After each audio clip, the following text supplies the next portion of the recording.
Hey everybody, welcome back to the Matt Report podcast. Today's episode is going to be a solo episode. I'm going to talk about marketing your WordPress product or service, maybe even yourself. I think this could be used outside of the realm of WordPress, but some of the stuff I'll talk about today will be specific to the WordPress community. I recently did a talk covering this topic over at the WordPress meetup in London. It's my first international speaking gig, where I did it virtually, in fact. Yeah, I don't even think we're allowed to fly these days. But it was a fun, exciting time to talk about marketing. It's a little bit different. For those of you that follow me, know that I'm not one of those, flashy marketing types, right? The course slinging, digital product, affiliate person sitting in front of a Lamborghini, blowing up my Instagram, telling you how much money you're going to make. In fact, I haven't seen that in a while. It's amazing what a pandemic can do to those types. But the way that I do marketing, the way that I'm going to talk about it today is much more about building opportunity for yourself, creating opportunity for yourself to get another customer, make a sale, meet new people, find opportunity in doing business with other businesses, right?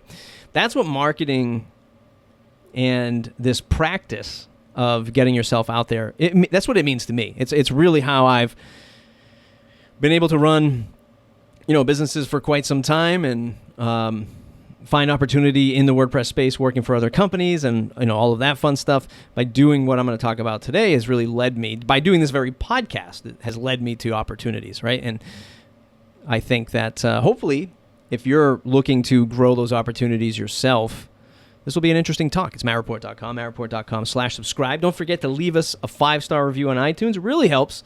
I really enjoy the feedback that I get on iTunes, the comments. So if you have a spare moment, if you have just a spare moment, go ahead and leave us a 5-star review on iTunes or wherever you listen to this podcast. Let's thank one of our sponsors today. His name is Ronald Hureka. This is his second time, I think, sponsoring the show. Thank you, Ronald. He does a ton. He's like me. He's probably like you. Just lots of projects, lots of things happening. He has a book about WordPress and Ajax. But he has 2 interesting plugins. Simple comment editing, right, where you can edit various parts of the commenting system on WordPress. If you search for simple comment editing on WordPress.org, you'll find it. It allows you to do things like set the comment timer, stop the timer, hide the timer, allow unlimited editing for logged-in users. There's a whole bunch of stuff that it does. And if that's a unique situation that you're in where you need to edit this comment functionality, check it out. It's a plugin written by Ronald Hureka. His website is MediaRun. I love that name, MediaRun.com. And he has that book on WordPress Ajax, like I mentioned. He has a bunch of plugins, but that simple comment editing looks pretty good. It's got 43 5-star reviews, 3,000 active installs on WordPress.org. Simple comment editing. Ronald Hureka. He does a lot. Ronald, thanks for sponsoring the show. All right, so the first part I want to talk about is who this is for. Like I mentioned, if you're somebody who is building your own business, your own practice in the WordPress space, and you find marketing kind of tricky, kind of daunting, kind of hard, that's who this talk is really geared at. Early stage product as a service or service people, specifically in the WordPress ecosystem, finds marketing difficult for many reasons. Now, many reasons, when I post polls and things like that on Twitter, often about business, and I say, what's the biggest challenge about your business? Is it running the business? Right? Is it being all hats for all departments in your business because it's a small company? Is it, the marketing? Is it the sales? Is it the product? And 9 times out of 10, marketing is always leading the pack. It's the one that people always vote as one of the hardest things to do. And I think if you shift your mindset, like I mentioned before, you think about marketing in not such a sterile definition. Right? It's easy to think about marketing as if you were wearing a marketing hat at, Pepsi or General Motors or Apple, right? Big brands, right? Lots of, strategic and fine lines that you can draw, experiments and things like that. I think when you're a small business, it's very hard to think of like marketing as a tradition, like in a traditional approach. Sure, you do customer profiling, you do messaging and all of this stuff, but a lot of times you just need to get out there in order to make sales. You don't have time for this massive, like, strategic undertaking. So I think of marketing as, again, getting out and providing that digital handshake when we're talking about online marketing anyway. But this transfers over to offline as well. The digital handshake is something that I've talked about for a while, where all of the stuff that we're doing online, whether you're tweeting, blogging, creating a YouTube channel, Instagramming, all of this stuff, this is what's creating that handshake moment with your potential, customer or opportunity. Now, a lot of you know that I grew up in car sales, and this is many, many years ago. And one of the first things that you would do when you met a customer on the car lot is you shook their hand, right? When shaking hands was legal. It might not even be a thing in the U.S. anymore after this. But in that moment, in that split-second moment of meeting somebody for that first time, and you give them that handshake, you're learning a lot. You're learning, are they really interested in buying? How firm was that handshake? Did they hold it for 2 seconds, 10 seconds, 20 seconds? Did they look you in the eye? What was their body language? Right? Do they really want to engage you? Do they want to hold off? Like, there was so much that happens in that split-second moment that online is very difficult to gauge. But I feel like this marketing stuff is that digital handshake, right? And everything we're putting together is what's going to open up that opportunity. And another reason why I feel like people just don't like the marketing thing, and I'll read between the lines and say that most people say they don't like marketing. They also don't like sales, right? Because they feel like sales is this high-pressured game. And again, going back to car sales, they just don't like that. You have to build some confidence. You have to build some confidence in your solution or your service or yourself, right? You need to have that. You need to routinely build up your confidence and telling yourself you have the best product in the world. It's purpose-built to solve a problem for your customer. Like, you built this product specifically to solve this set of customers, and be confident in that. Don't be wishy-washy. Don't be, I'm uncertain of my product. You have to be confident in that you've built it purposely for someone, because that's going to translate into everything you do, your marketing, your messaging, your talks, all of that. And same thing for your service. Like, you're confident that you're providing a great service for somebody, and it's also, it's profitable and sustainable, and people love engaging with you. Worst thing that you can do, and believe me, I'm guilty of this. I ran an agency for a decade. And you start out, you're like, oh boy, I'm afraid to charge people money. Will they pay me $1,000? Will they pay me $5,000? Oh my God, I could never charge that kind of money. Well, it's quite the opposite. Like, once you start getting into the game and you start servicing customers and you hear, the needs that customers have, or you undercharge somebody and then they just become the worst customer in the world, you're like, wow, I should have charged you 20 times more than what I charged you. You then begin to build that confidence quickly.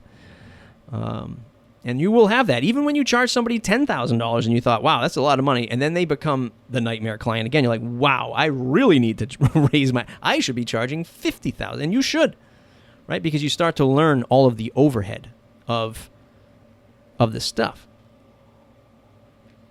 Confidence without arrogance. Helpful and not naive. That's what I like to say. So it's being confident but not arrogant. You have a product, you have a service. It's made for this person in front of you. You're going to solve many, many pain points when they engage with you by doing business with you.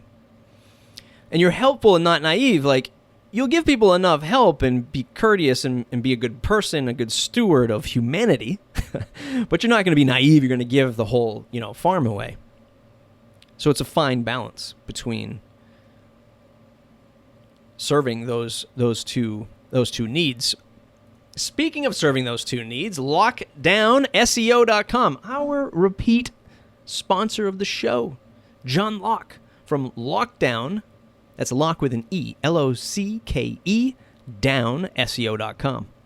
John Locke, he helps manufacturing companies with search engine optimization so they get more requests for quotes. Hey, things are opening up, I think. I mean, looking at the news, I see some people opening up, some states opening up, others not.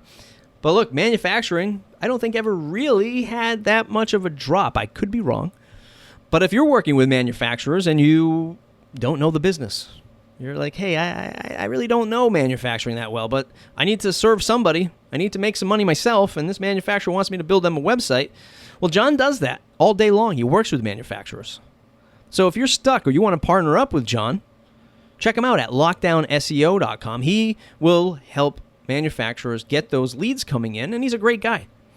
A lot of the marketing stuff that I'm talking about today, this is how he's built his business and his character, right?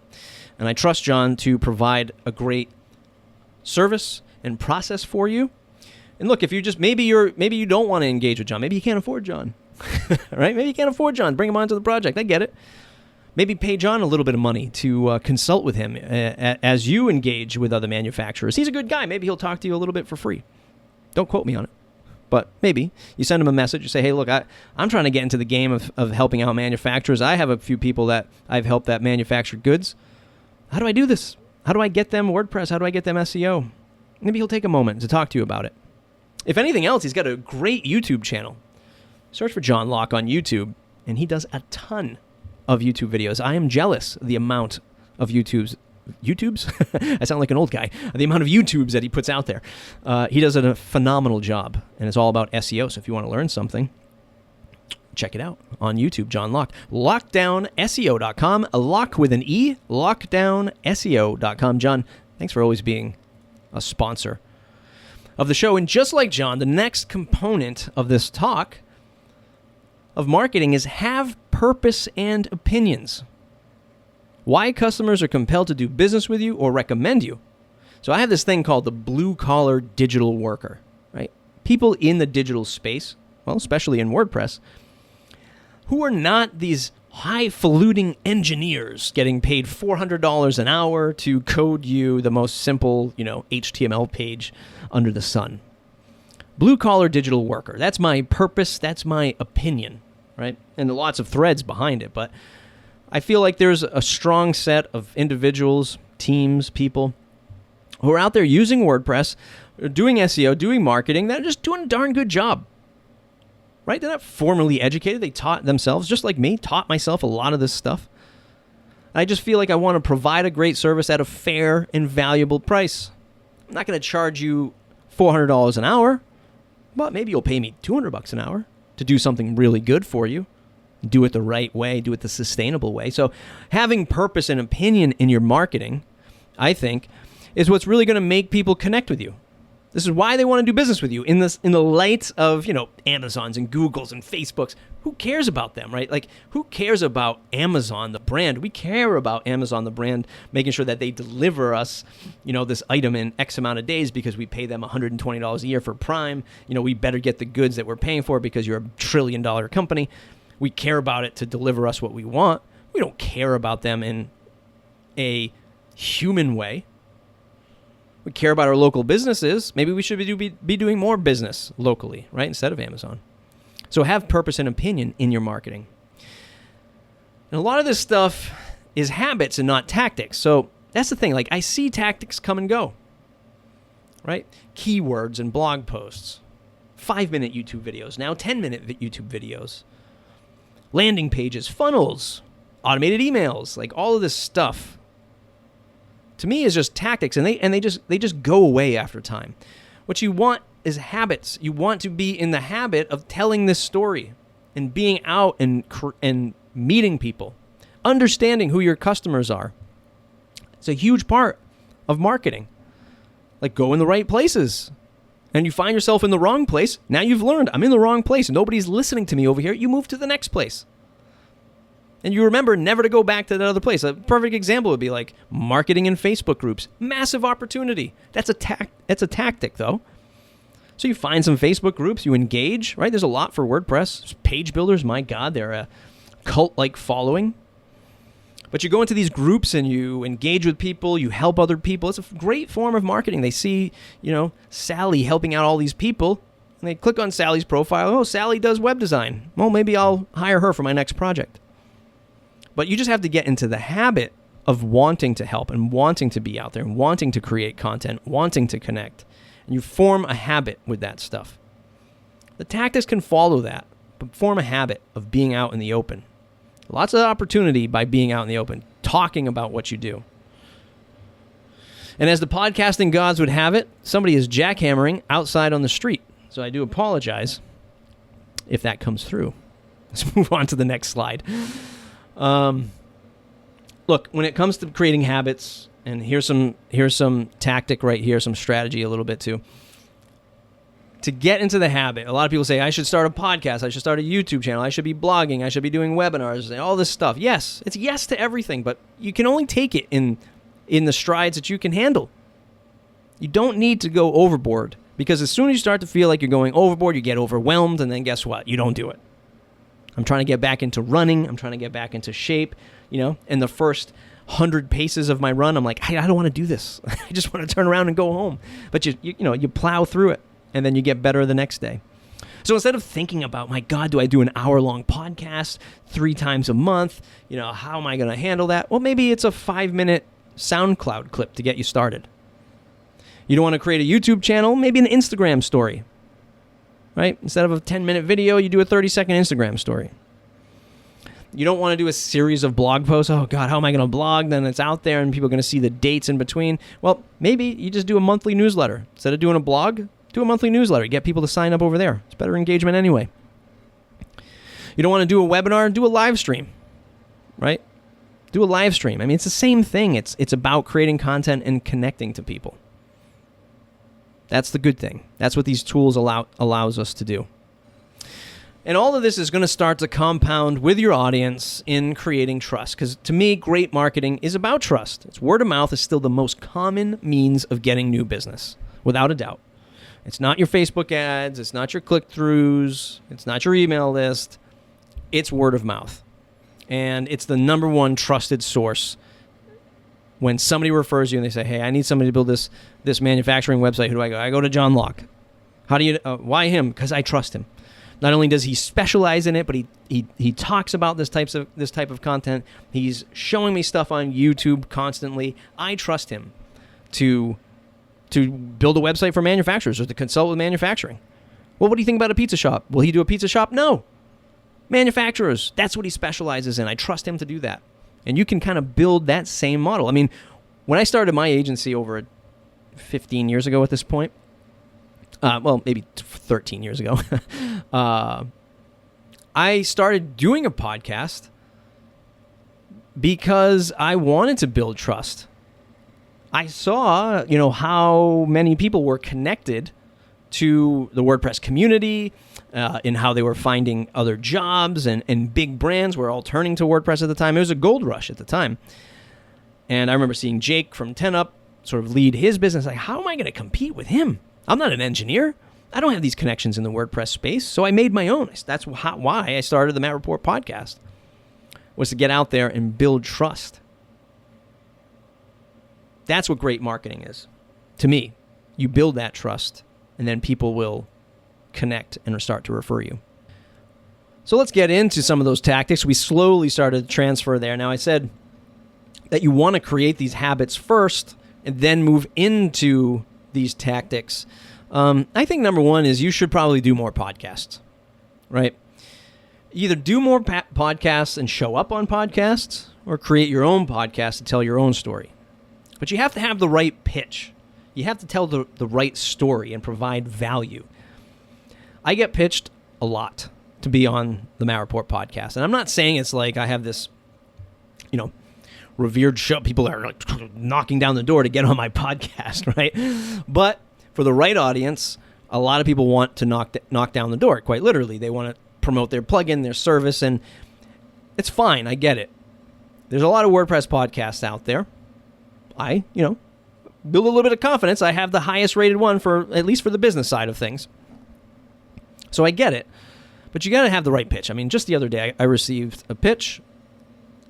And this gentleman said, like, I want to talk to your audience.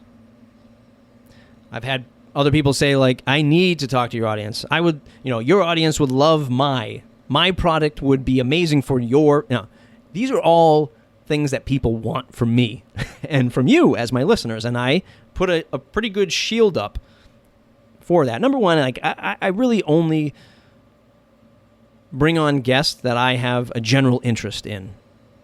But if you're pitching me something that's an interesting story, you're telling me you have some great value to provide, you generally want to connect or meet me first, I get it. Like, that's a good entry point. Don't just knock on my door with a pitch to say you want access to. I want to give your audience this. Like, it just doesn't work that way.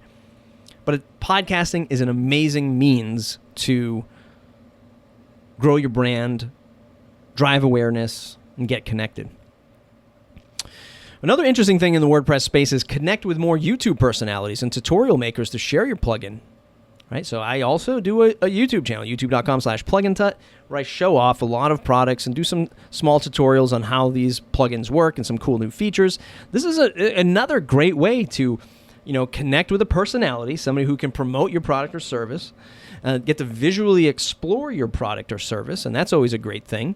And it's just like going on a podcast, or now it's YouTube. I mean, this isn't rocket science, but it's a different thing. It's a different medium, right? Podcasts are much more intimate, generally longer form, deeper conversations, much more portable to a degree. Whereas YouTube, I think it has to be a little bit more exciting, a lot more visual, obviously, because it's video, but lots of potential out there. There's a lot of interesting personalities on YouTube that create. Some of them I've interviewed before. In fact, one of the episodes in the future, I'm going to repurpose some of the live streams that I had. But check out the YouTube stuff. Lots of people out there. And at the end of the day, like I hinted before, you can become your own storyteller and build your own audience. Start small, help others share your story. Start small. I'm going to repeat that. Start small, help others share your story. You don't have to think of this massive undertaking to create a podcast, a YouTube channel, or even a blog. You start small, you focus on helping others first, and meanwhile, you share your story. And yes, it's going to take time, but all good things do. And that's how I've always created opportunity, right? That's how I've always created opportunity. And at the end of the day, how people start to see you is you become a champion for a given thing. And what do I mean by that? Like when I talked about purpose before and identity, you can become a champion of people, of GiveWP, let's say, a very popular donation plugin. If you were the champion of GiveWP, you interviewed people only building GiveWP websites and how they drive, traffic and monetary donations for nonprofits. You find these silos that you get into, you become that champion for that space. You're helping others, you're diving into those Facebook groups, you're diving into the WordPress.org forums, WordPress.org Slack, right? Virtual WordCamps, virtual WordPress meetups. Hopefully when we get back to in-person stuff, you can be a champion in person as well. A lot of this stuff will translate into people wanting to do business with you. Another great thing that, if you're a service provider, and I know I'm hinting a lot of this at being product, but if you're a service provider, productize your service. Let the product speak for itself and then educate others and onboard them with ease. And what I mean by that is, sometimes people who are running like agencies or small consultancies, the trouble with that is the marketing and the sales side, because you're the one doing the work. So you've got this great service, but as soon as you go, heads down to execute on the service you've sold to a customer, well, there's nobody out there selling your product anymore, marketing your service, I should say, because you're building it. You're doing the thing that you said you would do. So then marketing and sales sort of takes a back seat. But if you can productize your service, if there's a way to do it, like a learning course, an onboarding series of videos, maybe you can sell some digital assets, a checklist, a walkthrough, cliff notes of your service. You turn it into like a membership site kind of thing. You can let people engage with your product or your service through a product while you're still building the service in the back end, right? Perfect example is building out a learning management course for your service. Let's say you're building websites for manufacturers. And maybe there's these top 5 things that every manufacturing company should do. Maybe there's these 5 things you can train them on what to do, how to set up Google Profile, how to set up analytics, how to set up MailChimp, all this stuff. You create a little course on that. You sell it for a couple $100, and then you anchor your services to that price. So maybe your service is $3,000 now, but you come out with a course, and that course is $300. Now you can make the leap to say, you know what, my service is now $5,000. And if you want to engage with me, it's $5,000. And they say, oh boy, that's a lot of money. You say, that's okay. You can take this $300 course and you can engage with me that way. You're productizing your service. Let them do it. Let them figure it out. And they pay you that $300. And they say, boy, that was tough. I don't think we can do it. I think we need your $5,000. I think we need to pay you $5,000 now. So it helps onboard them into your service. And having that productized service is a great marketing piece. You can market the heck out of that. Right? You can write a lot of content about it. You can make videos. You can really promote that. It's a done-for-you kind of thing. They just sign up. You can run Facebook ads. You can do all this stuff.